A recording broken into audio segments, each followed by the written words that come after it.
बच्चों नमस्कार।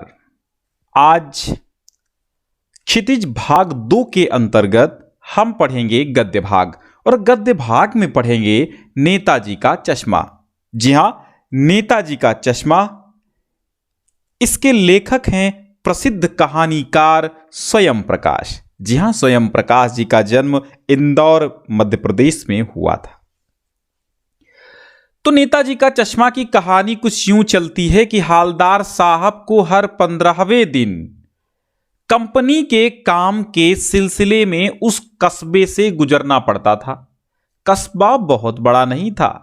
जी हां, कस्बा बहुत बड़ा नहीं था जिसे पक्का मकान कहा जा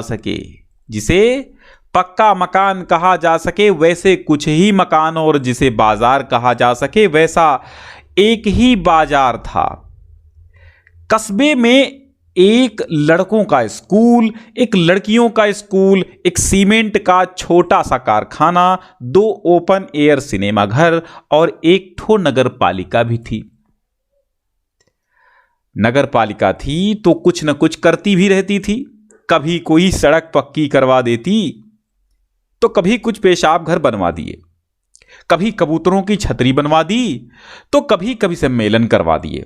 इसी नगर पालिका के किसी उत्साही बोर्ड या प्रशासनिक अधिकारी ने एक बार शहर के मुख्य बाजार के चौराहे पर नेता सुभाष चंद्र बोस की एक संगमरमर की प्रतिमा लगवा दी। ये कहानी उसी प्रतिमा के बारे में है, बल्कि उसके भी एक छोटे से हिस्से के बारे में है। बच्चों, पूरी बात तो अब पता नहीं, लेकिन लगता है कि देश के अच्छे मूर्तिकारों की जानकारी नहीं होने की और अच्छी मूर्ति की लागत अनुमान और उपलब्ध बजट से कहीं बहुत ज्यादा होने के कारण काफी समय ऊहापोह और चिट्ठी पत्री में बर्बाद हुआ होगा और बोर्ड की शासनावधि समाप्त होने की घड़ियों में किसी स्थानीय कलाकार को ही अवसर देने का निर्णय किया गया होगा और अंत में कस्बे के इकलौते हाई स्कूल के इकलौते ड्राइंग मास्टर, मान लीजिए मोतीलाल जी को ही ये काम सौंप दिया गया होगा, जो महीने भर में मूर्ति बनाकर पटक देने का विश्वास दिला रहे थे। बात समझ रहे हो? कुछ ना कुछ व्यंग्यात्मक इसमें है, मजा जरूर आएगा इस कहानी में। आज चलिए, जैसा कि कहा जा चुका है मूर्ति संगमरमर की थी। जी हां, जैसा कि कहा जा चुका है मूर्ति संगमरमर की थी। टोपी की नोक से कोट के दूसरे बटन तक कोई 2 फुट ऊंची थी, जिसे कहते हैं बस्ट, और सुंदर थी। नेताजी सुंदर लग रहे थे। कुछ कुछ मासूम और कमसिन फौजी वर्दी में मूर्ति को देखते ही दिल्ली चलो और तुम मुझे खून दो वगैरह याद आने लगते थे। इस दृष्टि से यह सफल और सराहनीय प्रयास था, लेकिन एक चीज की कसर थी जो देखते ही खटकती थी। नेताजी की आंखों पर चश्मा नहीं था। यानी चश्मा तो था लेकिन संगमरमर का नहीं था। एक सामान्य और सचमुच के चश्मे का चौड़ा काला फ्रेम मूर्ति को पहना दिया गया था। हालदार साहब, जी हां, हालदार साहब जब पहली बार इस कस्बे से गुजरे और चौराहे पर पान खाने रुके, तभी उन्होंने इसे लक्षित किया कि उनके चेहरे पर एक कौतुक भरी मुस्कान फैल गई। वाह भाई, ये आइडिया भी ठीक है। मूर्ति पत्थर की लेकिन चश्मा रियल। जीप कस्बा छोड़कर आगे बढ़ गई, तब भी हालदार साहब इस मूर्ति के बारे में सोचते रहे। जी हां, क्या सोचते रहे आगे देखिए। और अंत में इस निष्कर्ष पर पहुंचे कि कुल मिलाकर कस्बे के नागरिकों का यह प्रयास जो है वो सराहनीय है। सराहनीय ही कहा जाना चाहिए। महत्व तो मूर्ति के रंग रूप या कद का नहीं, उस भावना का है। वरना देशभक्ति भी आजकल मजाक की चीज होती जा रही है। दूसरी बार जब हालदार साहब उधर से गुजरे तो उन्हें मूर्ति में कुछ अंतर दिखाई दिया। जी हां, क्या अंतर दिखाई दिया? और ध्यान से देखा तो पाया कि चश्मा दूसरा है। पहले मोटे फ्रेम वाला चौकोर चश्मा था और अब तार के फ्रेम वाला गोल चश्मा है। हालदार साहब का कौतुक और बढ़ा। वाह भाई, क्या आइडिया है! मूर्ति कपड़े नहीं बदल सकती, लेकिन चश्मा तो बदल सकती है भाई। क्या बात है, चश्मा तो बदल सकती है। तीसरी बार फिर नया चश्मा था। तीसरी बार फिर नया चश्मा था। हालदार साहब की आदत पड़ गई हर बार कस्बे से गुजरते समय चौराहे पर रुकना, पान खाना, मूर्ति को ध्यान से देखना, और एक बार जब कौतूहल दुर्दमनीय हो उठा तो पान वाले से पूछ ही लिया। क्या पूछ लिया? क्यों भाई, क्या बात है? ये तुम्हारे नेताजी का चश्मा हर बार बदल कैसे जाता है भाई? पान वाले के खुद के मुंह में पान ठुसा हुआ था। वो एक काला मोटा और खुशमिजाज आदमी था। हालदार साहब का प्रश्न सुनकर वो आंखों ही आंखों में हंसा। उसकी तोंद जो थी वो थिरकी।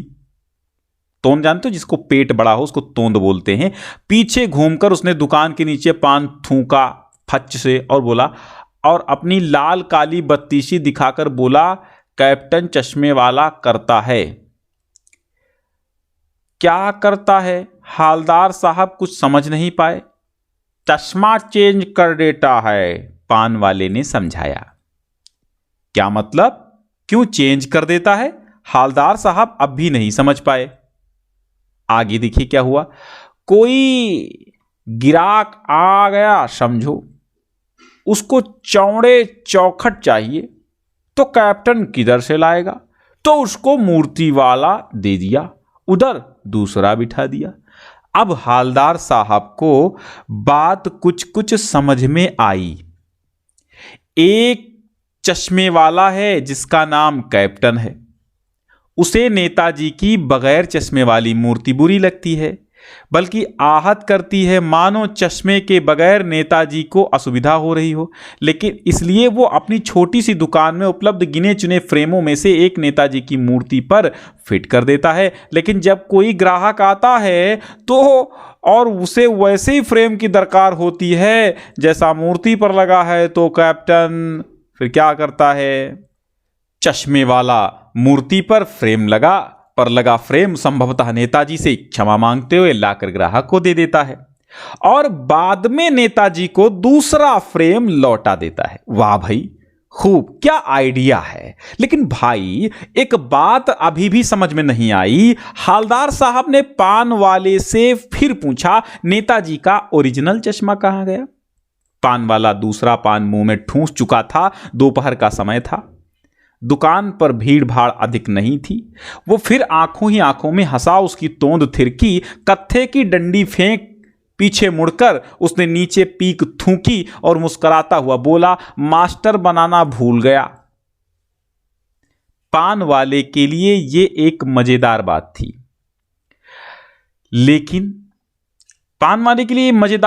थी, लेकिन हालदार साहब के लिए चकित और द्रवित करने वाली। यानी वो ठीक ही सोच रहे थे। मूर्ति के नीचे लिखा मूर्तिकार मास्टर मोतीलाल वाकई कस्बे का अध्यापक था। बेचारे ने महीने भर में मूर्ति बनाकर पटक देने का वादा कर दिया होगा, बना भी ली होगी, लेकिन पत्थर में पारदर्शी चश्मा कैसे बनाया जाए, कांच वाला ये तय नहीं कर पाया होगा, या कोशिश की होगी कि और असफल रहा होगा, या बनाते बनाते कुछ और बारीकी के चक्कर में चश्मा टूट गया होगा, या पत्थर का चश्मा अलग से बनाकर फिट किया गया होगा और वो निकल गया होगा। उफ, हालदार साहब को ये सब कुछ बड़ा अजीबो गरीब और विचित्र लग रहा था। बड़ा विचित्र और कौतुक कौतुक भरा लग रहा था। इन्हीं ख्यालों में खोए खोए पान के पैसे चुकाकर चश्मे वाले की देशभक्ति के समक्ष नतमस्तक होते हुए वो जीप की तरफ चल पड़े और फिर रुके, पीछे मुड़े और पान वाले के पास जाकर पूछा, क्या कैप्टन चश्मे वाला नेताजी का साथी है या आजाद हिंद फौज का भूतपूर्व सिपाही है? अरे पान वाला नया पान खा रहा था। पान पकड़े अपने हाथ को मुंह से 1.5 इंच दूर रख रोक कर उसने हालदार साहब को ध्यान से देखा और फिर अपनी लाल काली बतीसी दिखाई और मुस्कुरा के बोला, नहीं साहब, वो लंगड़ा क्या जाएगा फौज में, पागल है पागल, वो देखो वो आ रहा है, आप उसी से बात कर लो, फोटो वोटो छपवा दो उसका कहीं पे। हालदार साहब को पान वाले द्वारा एक देशभक्त का इस तरह मजाक उड़ाना अच्छा नहीं लगा। पीछे मुड़कर देखा तो अवाक रह गए। एक बेहद बूढ़ा मरियल सा लंगड़ा आदमी, सिर पर गांधी टोपी और आंखों पर काला चश्मा लगाए, एक हाथ में छोटी सी संदूकची और दूसरे हाथ में एक बांस पर टंगे हुए बहुत से चश्मे लिए अभी अभी एक गली से निकला था और अब एक दुकान के सहारे अपना बांस टिका रहा था। तो बेचारे की दुकान भी नहीं, फेरी लगाता था। बेचारी की दुकान भी नहीं थी, फेरी लगाता। हालदार साहब चक्कर में पड़ गए। पूछना चाहते थे कि इसे कैप्टन क्यों कहते हैं, क्या यही इसका वास्तविक नाम है, लेकिन पान वाले ने साफ बता दिया था कि अब वो इस बारे में और बात करने को तैयार नहीं। ड्राइवर भी बेचैन हो रहा था और काम भी था। हालदार साहब जीप में बैठकर चले गए। 2 साल तक हालदार साहब अपने काम के सिलसिले में उस कस्बे से गुजरते रहे और नेताजी की मूर्ति में बदलते हुए चश्मों को देखते रहे। कभी गोल चश्मा तो कभी चौकोर, कभी लाल, कभी काला, कभी धूप का चश्मा, कभी बड़े कांचों वाला चश्मा, गोगो चश्मा, पर कोई न कोई चश्मा होता जरूर। उस धूल भरी यात्रा में हालदार साहब को कौतुक और प्रफुल्लता के कुछ क्षण देने के लिए एक बार ऐसा हुआ कि मूर्ति के चेहरे पर कोई भी कैसा भी चश्मा नहीं था। उस दिन पान की दुकान भी बंद थी। चौराहे की अधिकांश दुकानें बंद थीं। अगली बार भी मूर्ति की आंखों पर चश्मा नहीं था। हालदार साहब ने पान खाया और धीरे से पान वाले से पूछा, क्यों भाई, क्या बात है, आज तुम्हारे नेताजी की आंखों पर चश्मा नहीं है? पान वाला उदास हो गया। उसने पीछे मुड़कर मुंह का पान नीचे थूका और सिर झुकाकर अपनी धोती के सिर से आंखें पोंछता हुआ बोला, साहब, कैप्टन मर गया। और कुछ नहीं पूछ पाए हालदार साहब।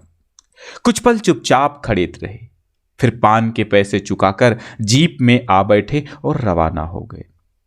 बार बार सोचते, क्या होगा उस कौम का जो अपने देश की खातिर घर गृहस्थी, जवानी, जिंदगी सब कुछ होम देने वालों पर भी हंसती है और अपने लिए बिकने के मौके ढूंढती है।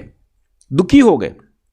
15 दिन बाद फिर उसी कस्बे से गुजरे। कस्बे में घुसने से पहले ही ख्याल आया, कस्बे की हृदय स्थली में सुभाष की प्रतिमा अवश्य ही प्रतिष्ठापित होगी, लेकिन सुभाष की आंखों पर चश्मा नहीं होगा, क्योंकि मास्टर बनाना भूल गया और कैप्टन मर गया। सोचा, आज वहां रुकेंगे नहीं, पान भी नहीं खाएंगे, मूर्ति की तरफ देखेंगे भी नहीं, सीधे निकल जाएंगे। ड्राइवर से कह दिया, चौराहे पर रुकना नहीं, आज बहुत काम है, पान आगे कहीं खा लेंगे, लेकिन आदत से मजबूर। आंखें चौराहा आते ही मूर्ति की तरफ उठ गईं। कुछ ऐसा देखा, चीखे, रोको। जीप स्पीड में थी। ड्राइवर ने जोर से ब्रेक मारे। रास्ता चलते लोग देखने लगे। जीप रुकते न रुकते हालदार साहब जीप से नीचे कूद कर तेज तेज कदमों से मूर्ति की तरफ लपके और उसके ठीक सामने जाकर अटेंशन में खड़े हो गए। मूर्ति की आंखों पर सरकंडे से बना छोटा सा चश्मा रखा हुआ था, जैसा बच्चे बना लेते हैं। हालदार साहब भावुक हैं। इतनी सी बात पर उनकी आंखें भर आईं। तो बच्चों, आज ये आपको कहानी कैसी लगी? नेताजी का चश्मा। तो आपको एक बार इसका हम सारांश यहां पर हम समझा देते हैं। हालदार साहब 15वें दिन कंपनी के काम से उस कस्बे से गुजरते थे और कस्बे में कुछ पक्के मकान थे, छोटा सा बाजार। मतलब ये सारांश आप अभी तक पढ़ के आए हैं, मैंने पूरी कहानी सुनाई, इसका निचोड़ मैं आपको फिर से एक बार समझा रहा हूं ताकि कहानी आपके दिलो दिमाग में छा जाए।